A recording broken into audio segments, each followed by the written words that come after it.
Баршаңызға сәлем, достар.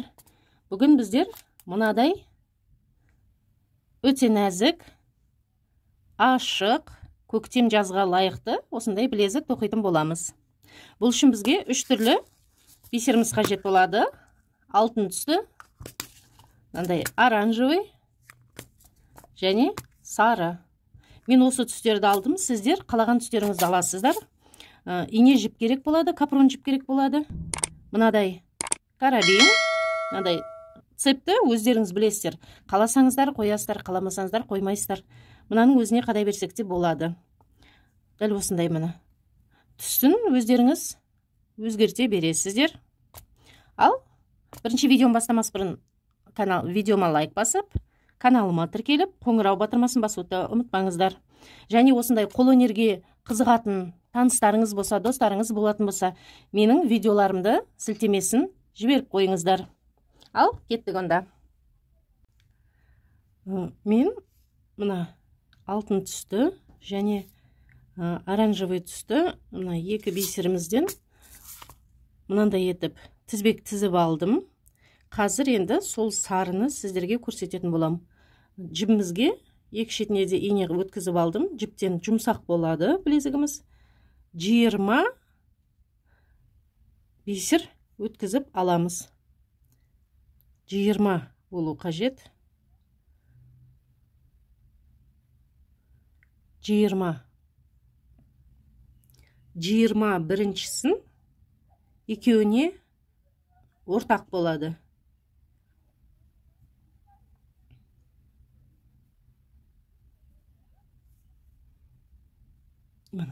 Мынандай етіп өткізіп аламыз. Енді инеміздің бір шетіне 10 бисер өткіземіз да, келесі шетіне 11 өткізетін боламыз. Сол 11-шісі екеуіне ортақ болады. 2, 4, 6, 8,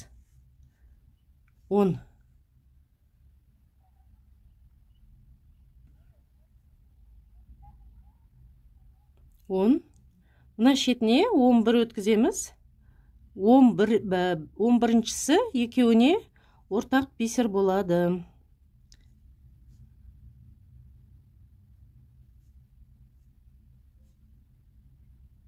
4, 8, 10.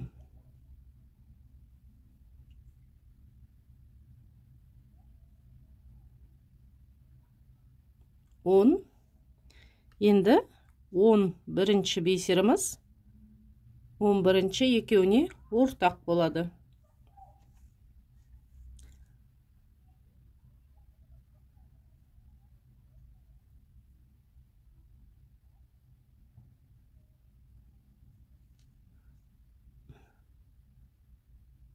Дәл осылай 15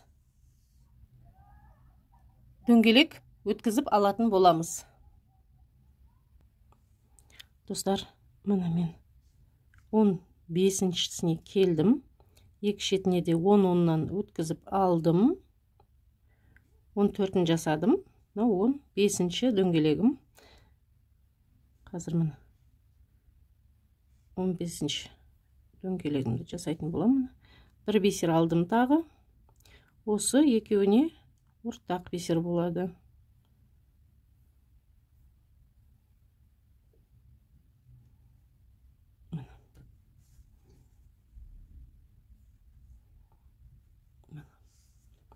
Осы жерде енді бір түйіндеп аламын жібімді.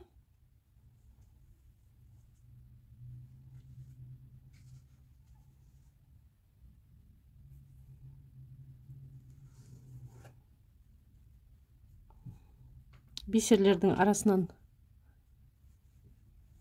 өтеміз. Бір 2 рет па, 3 рет па түйіндейміз. Өздеріңіздің қалауларыңыз білсін. Бірақ бисер шешіліп кетпейтіндей болу керек, жібіміз тарқатылып.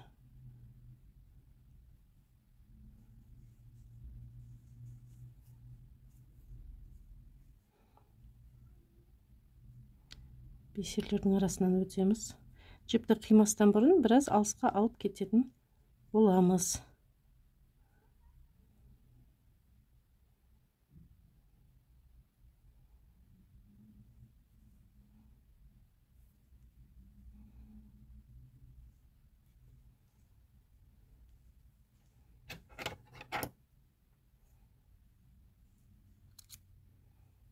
мынаны зажигалкада күйдіріп қоямыз.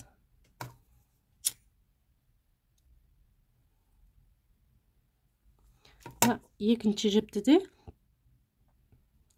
жібімізді де дәл осылай жасайтын боламыз. Достар, мына тоқып болдық барлығын. Енді мен бірінші осы оранжевый түсін ұстағым келіп тұр.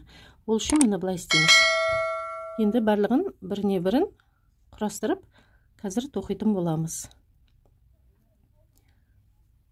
Мына ең бірінші дөңгелегін өткізіп аламыз. Мына ең біріншісінен ұстап тұру қажет. Айтпесем ары қарай өтіп кетеді. Сол үшін жоқ, бірінші мынаны қояйыншы, сары алтын түсімізді. Мынаны ішінен өткізіп аламыз. Ең біріншісін.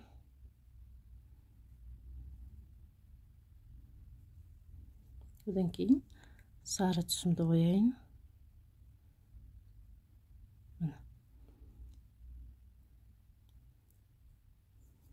Ең біріншісі мына дәл осылай өткізетін боламыз. Мыналарын бірге ұстап тұру қажет, сырғып кетіп қалмас үшін. Енді келесісін былай қарайтын боламыз. Мына ең біріншісі жатыр ғой. Сарыны көтереміз, жерден өткіземіз. Мына астында тұр ғой. Мына қалай көрсетсем екен, мына тұр ғой. Осы жерге өткізетін боламыз мына сарыны.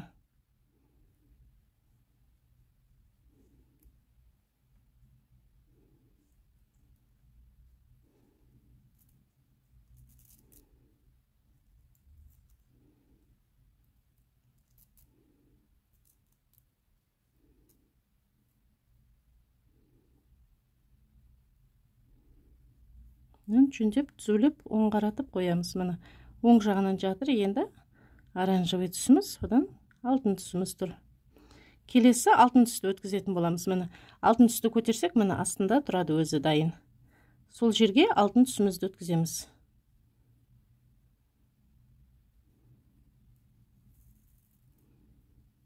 Бұны да оң қаратып, турлап аламыз.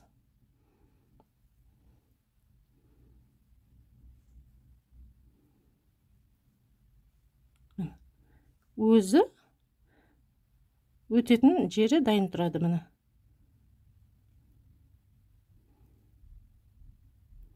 тек теріс қарап кетпесін, соны қадағаласаңыздар болғаны.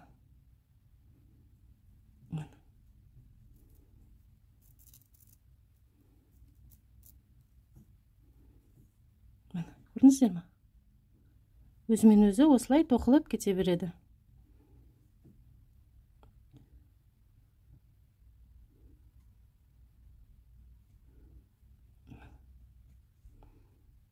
Осы жерге өткіземіз.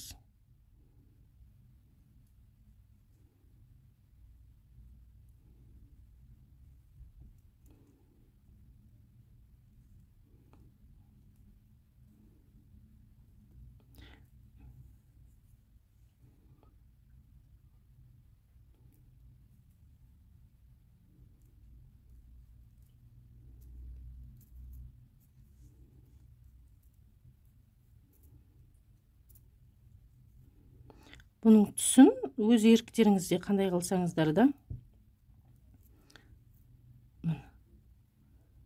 Мынаны оң қаратып аламыз, дұрыстап, айналып кетпесін. Одан мынау өзі көрінеді. Келесі қайда өткізу керек екені өзі көрініп тұрады. Мына сол жаққа қарай өткіземіз.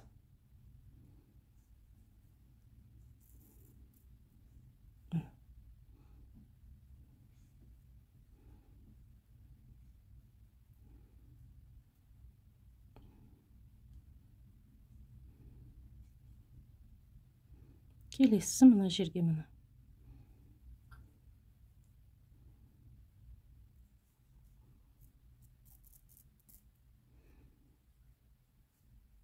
Мынаны турлап қоямыз, одан мынаны мына жерге келесі.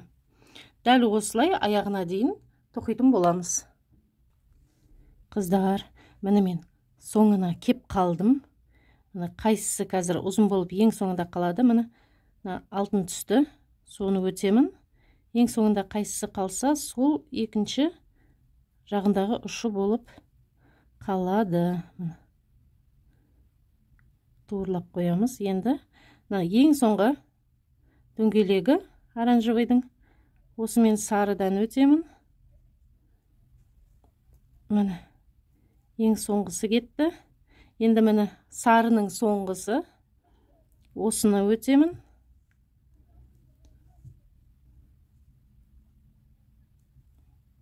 Міне сарының соңғысы. Және алтын түсті ең соңғысы қалды. Мына шеті мынандай болып тұр. Алтын түсті менен өтемін.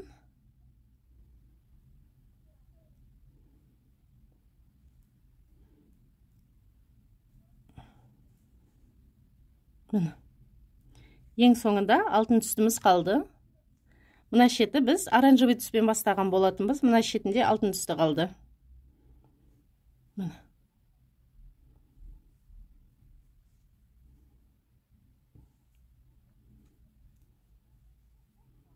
Осыған енді карабинімізді қыстырамыз.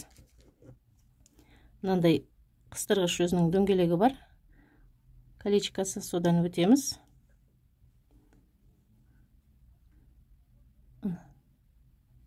Карабинімізді қыстырамыз. Және қайта жауып қоятын боламыз. Сәл қысыңқырап қоямыз. Екінші шетіне де дәл солай дөңгелегіміз. Сосын мен цеп дайындап қойған болатынмын. Соны өтеміз.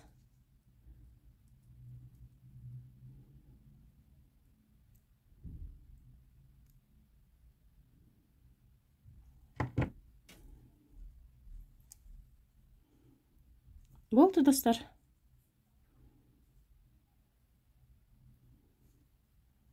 Қаласаңыз мына жерден, қаласаңыз өзінен қадаңыз, қолыңыз кішкентай болса, қаласаңыз дәу болса мына жағынан қадайсыздар. Ол өз еріктеріңізде.